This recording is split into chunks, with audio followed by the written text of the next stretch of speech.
Hello and welcome to the Tavern Chat podcast. I'm your host, Eric Tenkar, your bartender in the OSR and main proprietor at the Tenkar's Tavern blog.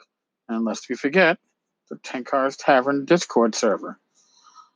I have been accused from a handful of people, I guess, in the larger OSR community of having too much influence. And I do not apologize for having influence within the community. I hope I use it well. Just thought I'd bring that up. And I've been blogging for close to 10 years, doing a daily podcast for close to a year, but podcasting prior to that with other partners and other shows. Whatever influence I have is because I've earned your trust, my listeners. And I appreciate that. And I value that. And I certainly don't want to lose your trust. So just letting you know, some voices out there. So today is Sunday, April 14th, which means a few things. Tomorrow is April 15th. If you're in the U.S., you've got to get your taxes in or at least get your extension filed. And it also means in approximately 19 minutes from when I'm recording this, Game of Thrones returns. Holy crap. I am excited. Then after the Game of Thrones episode, I've got another fireside chat to record. And I was on the RPG Breakfast Club this morning from 10 to noon. So, yeah, it's been busy, but that's okay. Today, I wanted to talk a little bit about Swords and Wizardry Complete. I wanted to bring out something that I never noticed my first read through. And that's probably because when I read through it, like a lot of RPG books that are old school in nature, there's a lot of stuff that I don't necessarily read word for word because I'm working on the assumption that I know it. There's nothing hidden inside. Well, guess what? I found something hidden inside that I had not seen. I don't know if you've seen this, but I thought I'd bring it up. And that's when it comes to some of the non-human races. Let's talk about elves. Okay, elves get dark vision. Awesome. Range of 60 feet. 4 and 6 chance to find secret doors when looking. And a 1 in 6 chance to know a secret door when they aren't even looking. Can't be paralyzed. Okay. Here's a paragraph that I must have skipped over or just, skimmed and didn't really read all the words, just trying to pick out the numbers. Elven player characters may be fighter magic users, thieves, or fighter magic user thieves.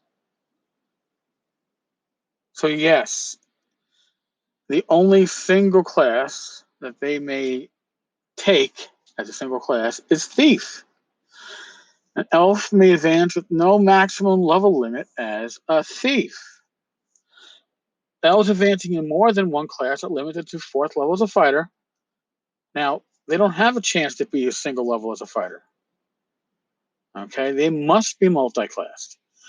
If they have 17 strength, they can reach 5th level, 18 strength, 6th level, and 8th level as a magic user, 9th with an intelligence of 18. But no matter what, elves are able to cast magic spells only as high as 5th level. That means that you are pretty much, as an elf, limited to being a thief or multi-classed. Interesting. Now, that goes back to the original elf class as written in the white box, which was a fighter magic user. And the way I've always read it in that case is that you decided at the beginning of the session, I'm either going to be a fighter or a magic user, and I'm putting my XP into that class. Wasn't like you could be a fighter magic user like an AD&D.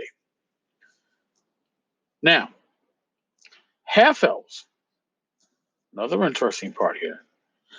Half elves can have the choices to be a thief, and as a thief as a single class. They can be fighter magic users, and maybe fighter magic user clerics. Although clerics are limited to 4th level, so that's pretty low. But elves and half-elves must be multi-classed if they aren't going to be a pure thief. Dwarves can be fighter thieves, or plain fighters, or plain thieves. Halflings can be fighters or thieves. Apparently, they can't multi-class. And this is that part where I got to admit that I come into this with my AD&D experience behind me, AD&D 1A, and I just assumed that multi-classing for elves was optional. I didn't know it was damn near mandatory. It was an eye-opener. And I only noticed that because James Bond has been running pretty much by the book Swords and Wizardry complete campaign with us. And when I decided, well, all right, my dwarven fighter is dead, let me roll up an elf, I wanted to be a magic user thief. So I found out that you couldn't be. You could be a fighter magic user thief, or a fighter magic user, or a thief. But you just couldn't be a magic user thief. And that I found to be very interesting. And as I said, a rule that I have overlooked over the years. I've had the Swords and Wizardry complete rules for a damn long time, ever since they released. And that was, I want to say, at least 7 years ago. Let's see. When's the copyright on these rules? Of course, I can't find the copyright date on these rules. Here we go. Copyright 2008. So 2008 to 2012. So even if I didn't get these rules into 2012, that would be at least 7 years. If I've been following these rules since the beginning, even longer. Just thought I'd bring that little bit up. All right. So I'm less than 15 minutes away from Game of Thrones. It's quite likely I'll have an episode of this podcast where I talk about the new season of Game of Thrones. Personally, in my opinion, the seasons as they've gone on have gotten better with less of an emphasis on the HBO sex scenes and more of an emphasis on backstabbing and other little background stuff. I prefer that over sex scenes. I get the sex scenes with there to, make it more couple friendly, right? Romance. I don't know. But yeah. 12 minutes now. I got to go.